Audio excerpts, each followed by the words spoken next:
భారీ సభ ఎంతలా అంటే వేదిక మీదే 500 మంది ఆసీనులయ్యారు.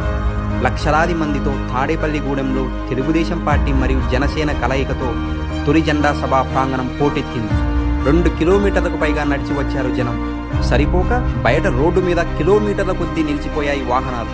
అచ్చెన్నాయుడు మరియు రామానాయుడు ద్విచక్రం వాహనం మీద రావాల్సి వచ్చింది. ఉప్పెనలా మొదలై జన సునామీని తలపించింది. జెండాలు చేతబూని మహిళలు సైతం చివరి వరకు రెపరెపలాడిస్తూ మనసులతో ఆశీర్వదిస్తూ సమరోత్సాహంతో జయ జయధ్వానాలు చేశారు.